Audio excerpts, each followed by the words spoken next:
Olá pessoal, sejam realmente bem-vindos a esse vídeo. Aqui vamos falar sobre centroides e baricentros, certo? Então, eita minha Nossa Senhora.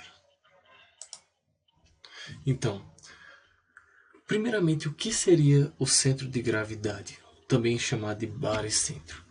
Imaginemos a seguinte forma: todo o corpo que está aqui na Terra está submetido à força-peso. E o centro de gravidade nada mais é do que um ponto de aplicação da força-peso em um corpo. É o local onde a força-peso é aplicada de maneira que ela vai causar um movimento no corpo sem necessariamente fazer ele rotacionar ao redor de um eixo, certo? Então, mais bonitinho falando aqui, nada mais é do que o ponto geométrico de um corpo onde a força de atração gravitacional resultante é aplicada, também chamado de baricentro. Todo corpo sólido tem um baricentro. Às vezes ele, ou também um centro de massa, também tem um outro nome que a gente vai ver aqui, centroide que chama, que é da seguinte maneira. Um jeito de identificar ele, levando em conta, por exemplo, um corpo homogêneo, onde o centro de gravidade vai coincidir com o centro de massa ou tudo mais, é da seguinte forma. Objetos como esse quadrado tem, tem até, eu acho que vamos ver aqui, dois, três, quatro eixos de simetria. Eixos de simetria são tipo esse daqui, ó, que separa o quadrado no meio, onde uma parte é igual à outra. Isso é um eixo de simetria. Quando um eixo de simetria existe em um determinado objeto, o que nós podemos presumir ou ajudar a presumir é que o centro de massa estará, se ele for homogêneo, claro, né, estará em cima desse eixo simétrico. Como esses dois eixos simétricos se encontram, automaticamente o centro de massa vai ser aqui.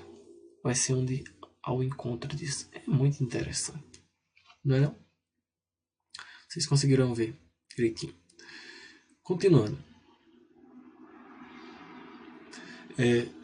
Como eu posso determinar em si o centro de gravidade? Por exemplo, de um corpo unidimensional, mas o que vou falar aqui vai valer também para o de duas dimensões e mais tarde também até o de três. Bom, gente, funciona da seguinte maneira: tudo vai ser graças ao momento em si. Por que ao momento? Lembre-se, o momento nada mais é do que aquilo de aquela, eu vou chamar de fenômeno, mas não é a palavra mais adequada, onde um corpo gira em torno de um ponto, de um eixo. Aí o que acontece? Por que eu estou falando isso? Se eu vou descobrir um ponto assim, por exemplo, tá aqui a figura, onde esse é o centro de gravidade.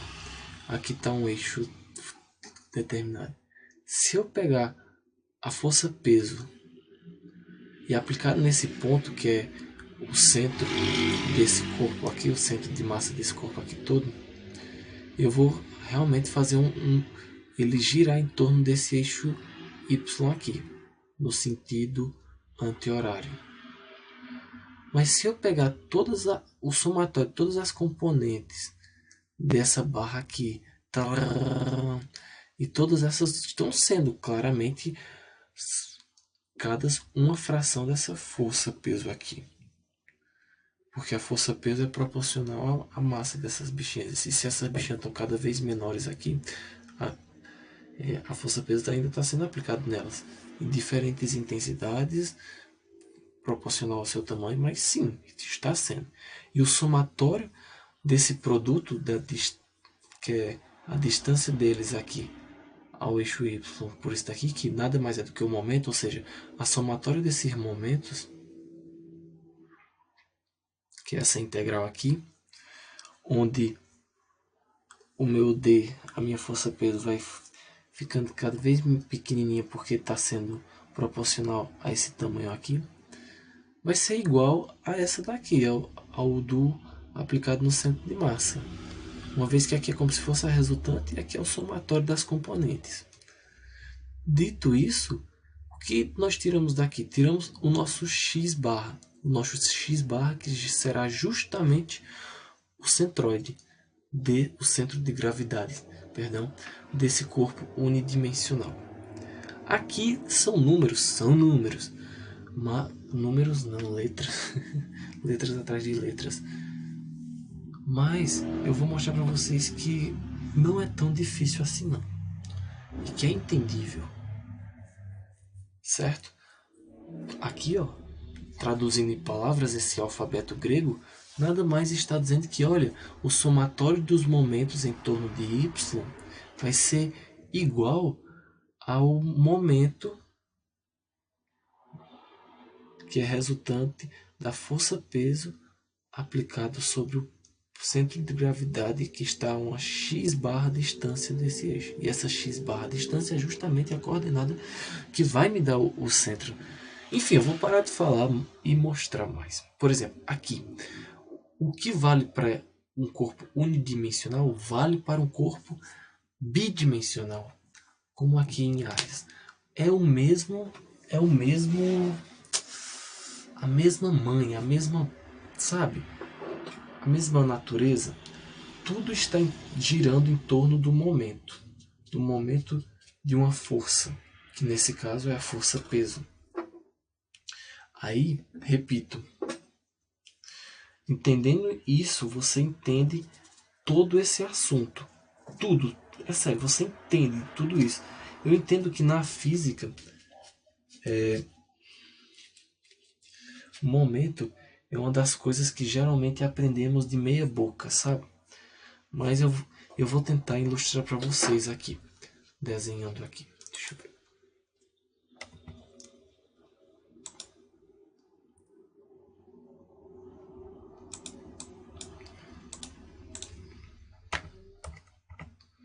Meu Deus.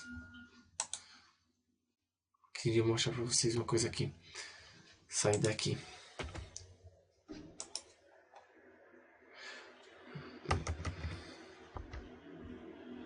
Oxi.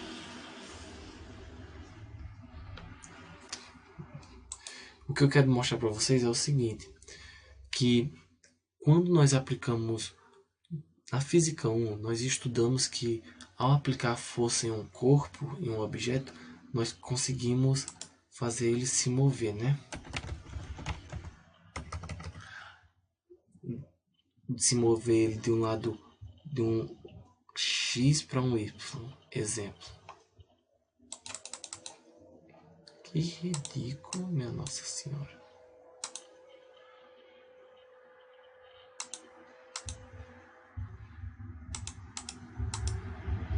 E pior que eu não li direito a mensagem que ele estava dizendo. Pronto, aqui. Agora eu posso desenhar. Nós aprendemos na Física 1 que ao aplicar uma força num corpo muito pequenininho, no sentido até de partícula mesmo, ao aplicar uma força, o que acontecia? Acontecia que esse bichinho ia se mover de um local inicial para um local final. É isso que a gente aprendia. Ok. E isso era uma consequência da força aplicada, ou seja, uma consequência dessa força aplicada aqui era a locomoção, o transladar do objeto em si. Mas, gente, na natureza não existe só esse transladar, não existe só esse movimento. Quando eu aplico força em alguém, ou por exemplo naquela roleta, aquela roleta do Bom Dia e Companhia, Bom Dia e Cia, eu não vou fazer ela se mover de um local que ela está para outro local, não. O que ela vai fazer é outra resultante da aplicação da força, que é o tal da rotação. da rotação. Vocês lembram, né? A roleta que é desse jeito. Quando, por exemplo, eu aplico uma força aqui nela, na extremidade aqui, o que ela faz? Ela vai se mover daqui para cá? Não. Ela vai começar a girar em torno do eixo dela. Ah, Messias, mas e se você aplicasse essa força em outro local? Se eu aplicasse a força bem aqui, onde ela estava presa? Tipo, se eu aplicasse muita força. Ah, se eu aplicasse muita força, então ela ia se mover sim do local. Ia quebrar? Ia quebrar. Mas ia se mover do local. Isso é certeza, tá certo? Então, continuando.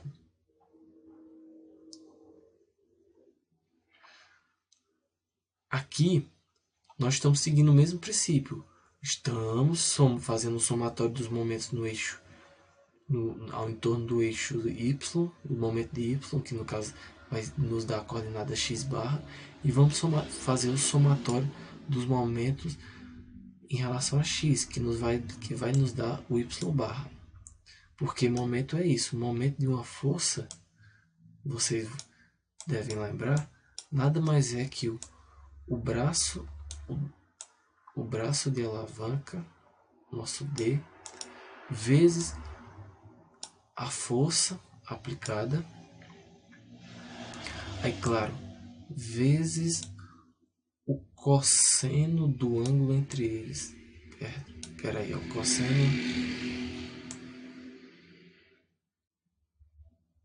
Não, é o seno. É o seno do ângulo entre eles, uma vez que se o seno for zero, se for 0 grau, então o momento vai ser zero. É desse jeito. Isso daqui é uma parte do resumo, tá certo?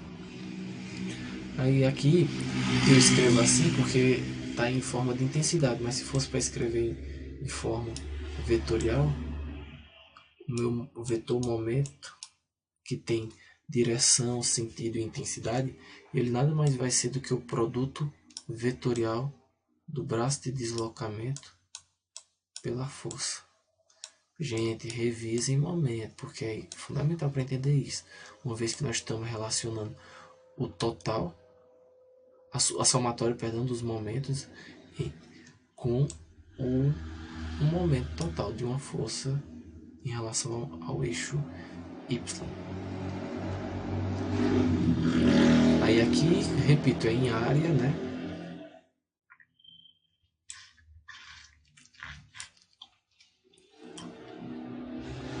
Mas nem sempre necessariamente é assim. Pode ser até mesmo em forma cúbica, em 3 dimensões. O céu é o limite, meu amigo. O céu é o limite. Eu sei que entendendo isso, você entende tudo, tá certo?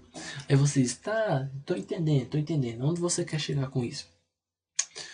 Que quando você faz isso daqui, onde chega nessas coisas aqui, usa isso, aí você vai resolver uns sisteminhas de equações que nós vamos resolver em aula, ou em aula não, em um vídeo à parte.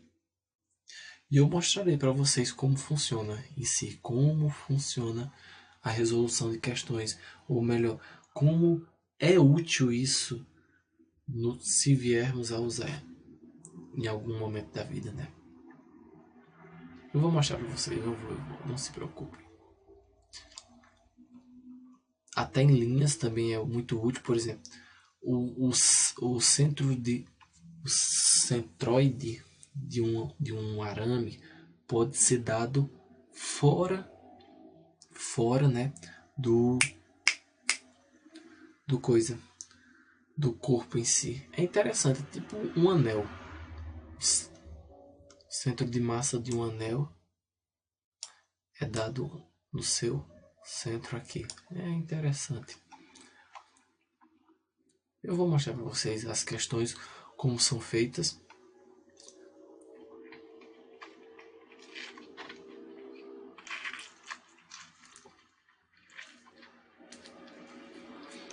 E como podem ser úteis.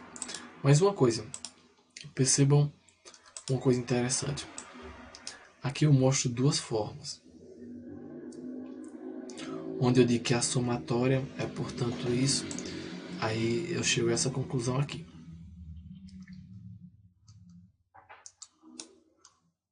E que toda essa parte aqui pode ser substituída por essa parte aqui, ó.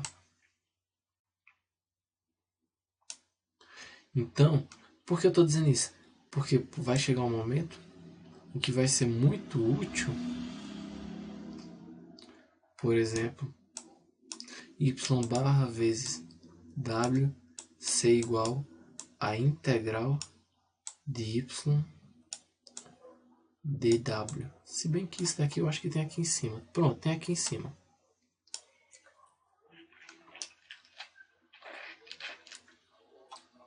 Então fiquem cientes que existem esse tipo e esse tipo aqui. Por último, que eu vou deixar para mostrar isso na próxima, que é as questões.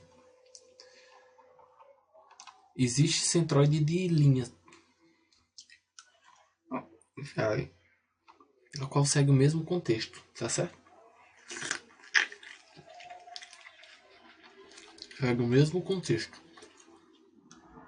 E, claro, como eu posso vou relacionar tudo isso que eu acabei de ver de peso e tudo mais, com o próprio centroide, que pode ser centroide de área, centroide de linha. Lembrando, centroide já não envolve mais a questão do peso, né, junto. Como é que eu vou tirar o peso da jogada? Vou tirar da seguinte maneira, pessoal. Sigam a linha de raciocínio.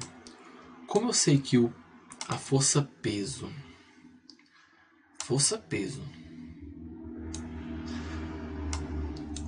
é nada mais do que massa vezes aceleração gravitacional, o nosso G, né? mg. Esse é o nosso peso, né? Porém, a massa também é dada por o quê? Como eu posso relacionar a massa? Eu posso relacionar a massa como sendo parte daquela equação lá, equação não, daquela fórmula que relaciona a densidade, que é a massa, pelo volume. Eu isolo a massa aqui, sendo massa igual a ρ, que representa a densidade, vezes o volume. Aí o volume é quem? O volume é a área da base vezes a altura. A área da base é essa que tende a se, como é que se diz, a diminuir, né? Então tende a variar. Tanto é que, por exemplo, aqui é o Azinho e depois ela varia. Mas a altura não, a altura é constante. Eu estou dizendo isso só por curiosidade mesmo. Então, a altura aqui é representada por T e a área da base por A. É por isso que, se eu sei que W é mg, consequentemente eu posso substituir W por m, que é tudo isso daqui, eta g. Aí eu sei que desses daqui o que vai variar basicamente vai ser esse, porque a densidade dele não vai variar, a espessura dele não vai variar, e a força gravitacional neles não vão variar não. A força peso sim, mas a gravitacional não.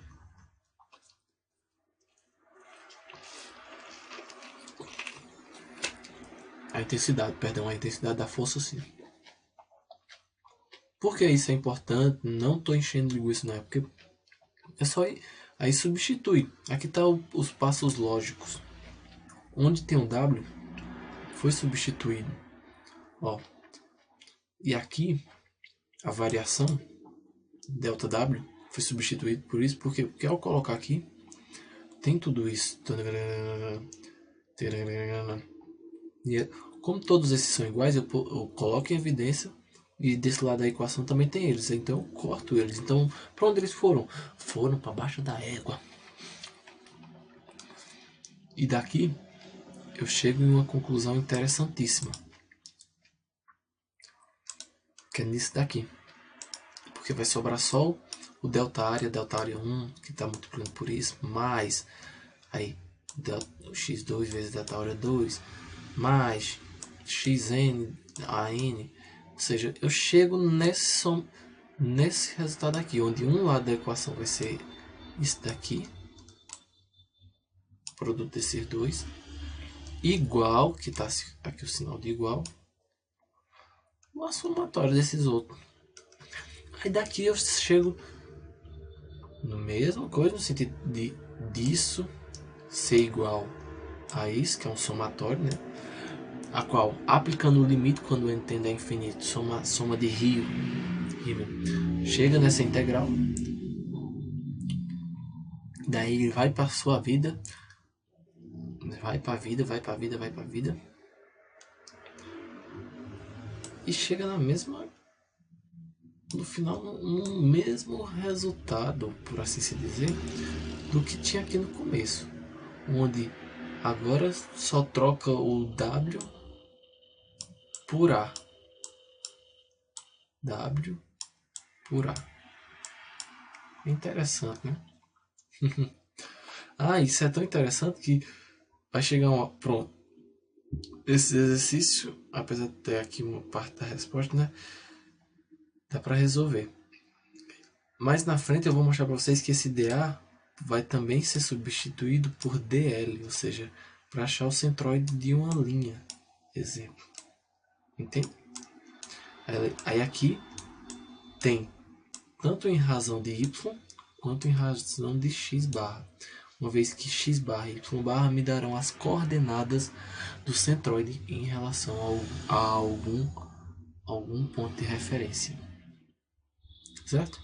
Eu encerro aqui com essa questão.